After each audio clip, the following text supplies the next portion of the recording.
Bonjour à tous, je m'appelle Jean-Philippe Bouet, je suis agriculteur en Ille-et-Vilaine, en GAEC, en polyculture élevage, en production porcine, laitière, avicole et bien évidemment grande culture pour nourrir tout ce petit monde et en autoconsommation principalement, avec un peu de culture de vente, le colza. Donc du coup, je m'appelle Maxime Gautreau, je suis agriculteur dans le sud de la Vendée, donc sur la partie plaine, irriguée. Et donc je suis installé depuis 2018 sur une ferme de 150 hectares.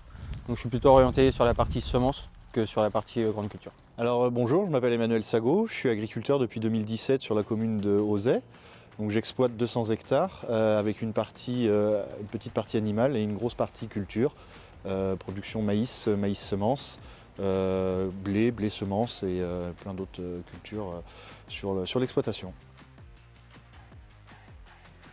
Donc sur la structure aujourd'hui, on a en général 120 hectares de maïs tous les ans, à la fois à destination fourrage sur 60 hectares et grains pour l'autre partie. Un des soucis majeurs sur la culture de maïs aujourd'hui est l'évolution des nuisibles, foreurs d'un point, mais surtout papillons fin de cycle, sésamie pyrale. On a vu une évolution significative finalement de ces ravageurs depuis 5, 6, 7 ans maintenant et de manière de plus en plus prégnante sur les 2-3 dernières années.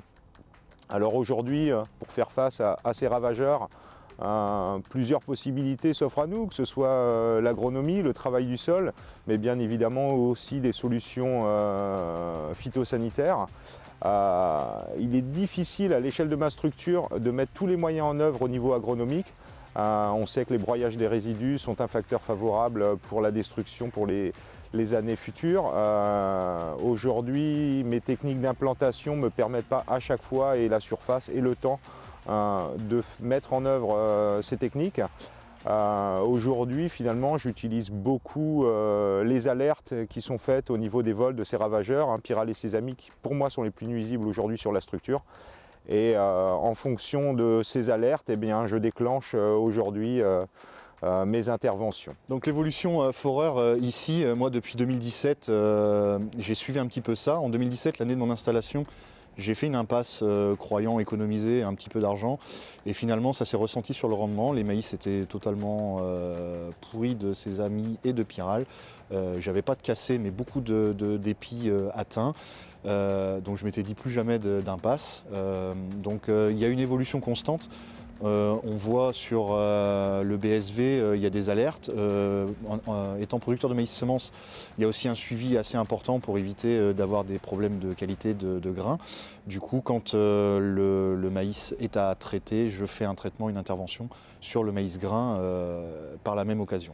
Du coup, sur la pression foreur, on a on est plus touché par la sésamie sur le secteur que par la pyrale. On revient souvent en maïs, donc on a une grosse pression foreur. On peut aller jusqu'à 4-5 sésamies par pied sur certains secteurs. Du coup, sur notre secteur, on utilise du coragène puisque la problématique principale, c'est les sésamies. Et donc les alternatives de biocontrôle ne fonctionnent pas sur les sésamies que sur les pyrales. Et donc en production de semences, les foreurs, c'est important de les gérer puisqu'on a déjà des plantes plus fragiles. On a aussi un impact sur la qualité de semences en germination avec de la fusariose ou même des grains mangés. Donc le coragène est un produit que j'ai découvert en 2018 suite à l'impasse 2017 que j'ai fait sur mon exploitation.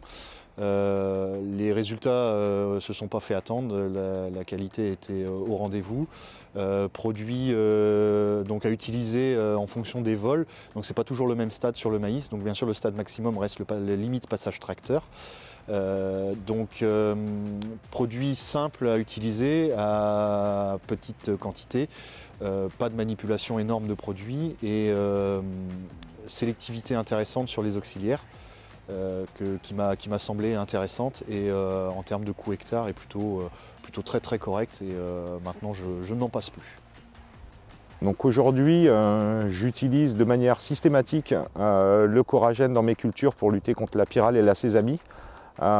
Pourquoi? Il m'est arrivé maintenant, il y a 4-5 ans, une année assez compliquée où finalement on a eu beaucoup de problèmes sur l'atelier laitier en termes de production laitière, de repro, enfin beaucoup de problèmes zootechniques sur lesquels on a eu beaucoup de difficultés à mettre une cause. Et puis finalement, à l'analyse du maïs en silage, après moult recherches des causes, on s'est rendu compte que nous avions des niveaux en mycotoxines très élevés, hein, c'est pour ça que je dis plusieurs fois très, et qui étaient liés à quoi finalement? Eh bien à une année ravagée, puisque je ne traitais pas à cette époque-là, ravagée par Pyrale et ses amis, qui ont été le nid d'entrée finalement de ces champignons. Ça s'est matérialisé comment? C'est-à-dire qu'aujourd'hui, je peux estimer le surcoût du non-passage finalement de protection de ma culture. Ce surcoût, 6 à 10 euros des 1000 litres sur une structure comme nous qui fait quasiment 2 millions de litres de lait, c'est tout de suite 20 000, 25 000 euros finalement de pertes chiffrées par un non-traitement Pyrale. Bon, c'est toujours difficile de mettre un chiffre, mais je l'estime à peu près à ça. Donc aujourd'hui, mes 140 hectares de maïs traités, bien évidemment, c'est un investissement, mais le delta entre la perte et l'investissement mis, on s'y retrouve très bien. Donc c'est vrai qu'aujourd'hui, certains producteurs vont dire « bah oui, mais cet investissement, pourquoi le faire, pourquoi le faire ?» Ils n'estiment surtout peut-être pas les pertes qu'ils ont liées au non-traitement. Donc voilà pourquoi je traite systématiquement maintenant depuis 6 ans toutes mes cultures de maïs.